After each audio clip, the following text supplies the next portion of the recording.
You remember last week when Donald Trump came out with a statement saying, I want the warrant released, I've got nothing to hide. And then they released the warrant after his lawyer spent a day secretly trying to stop it potentially from being released. And then it came out and it didn't really look good for Trump. Well, what's better than one attempt at that strategy? Doubling up. He's now got more documents he wants to be released. And honestly, I'm kind of on his side now. He truthed. There is no way to justify the unannounced raid of Mar-a-Lago, the home of the 45th president of the United States, who got more votes by far than any sitting president in the history of our country. What a weird thing to focus on right now. By a very large number of gun-toting FBI agents and the Department of Justice. But in the interest of transparency, I call for the immediate release of the completely unredacted affidavit pertaining to this horrible and shocking break-in. Also, the judge on this case should recuse. I don't even like which judge. The judge who did the warrant, he's done. He did that already. What are you talking about? The judge who's eventually going to preside over your trial or whatever. You don't even know who it is yet. How could they recuse? Pick a judge, Trumpy. But anyway, his overall point is the entire affidavit should be released, completely unredacted. And going into this, I kind of feel like, yeah, it would be nice to have more information. Now, they're being defensive about this. They don't necessarily want to release it, despite releasing the warrant. They say that the government's reasoning for searching Mar-a-Lago, if it was fully revealed, if the specifics were revealed, then it would serve as a roadmap to the government's ongoing criminal investigation. They say that at this juncture, it would cause significant and irreparable damage to this ongoing criminal investigation. They say the redactions are necessary to minimize harm. It would not serve the public interest. So, a little bit torn.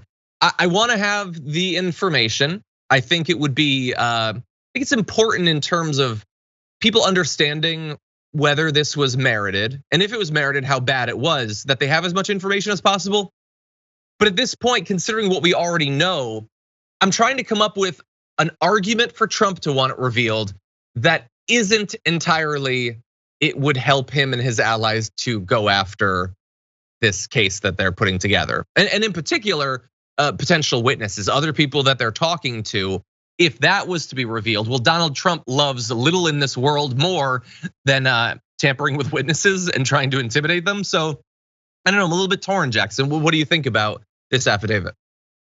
I mean, I think that go ahead and release the information. I mean, that's just more information for people, whether it's your supporters or not, to have on what's going on with the case, what your involvement was. But I think what's more important about this whole thing is that Donald Trump, and you go deeper than whatever the law is, but Donald Trump has been asking for this, trouble his whole life, literally his whole life. And it's just coming back to him. So whether or not he releases this affidavit or not, whether or not any more comes out, it's all piling up. And the irony of it all, well, I don't know about irony, but what's crazy about it all is that he still may be president in 2024. I mean, it's not impossible for that to happen, but if it does, what good would it really be? Like, how effective is he really gonna be as he continues to bleed off all these real assets that he has? So it's like at the same time, he still holds so much influence in the Republican Party. He's just a man. You know what I mean? And after a while, someone like Ron DeSantis or someone who's just stronger is gonna have to take his place. And that may be before, sooner than later. Who knows? We'll see. Yeah, and that would be so in the interest of the Republican Party if they could just finally boot Trump out. Because DeSantis, I think Trump is, at least at this point, looking to 2024. If it's him and if it's Biden, it's at worst for the Republicans 50-50. I feel like DeSantis would shift that at least a few percentage points.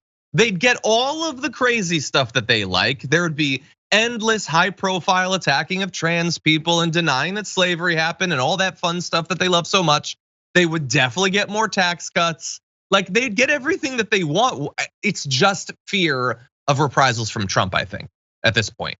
Reprisals from Trump, and I think on somewhat of a level, fear of just admitting to your own BS and that you need to move on. So much of how people operate in groups and just human nature from a sociological perspective really just boils down to the ego of the individual. It really does. So, a lot of these people who are still diehard with Trump, it's like, exactly like you said, Ron DeSantis, they get everything that they say. He's the guy who's next. I mean, we know that.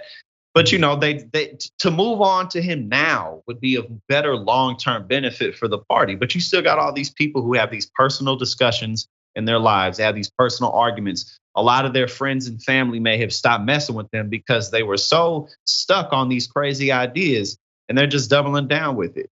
So, a lot of the time when people make the, move in mass groups, it often just comes down to individual ego issues.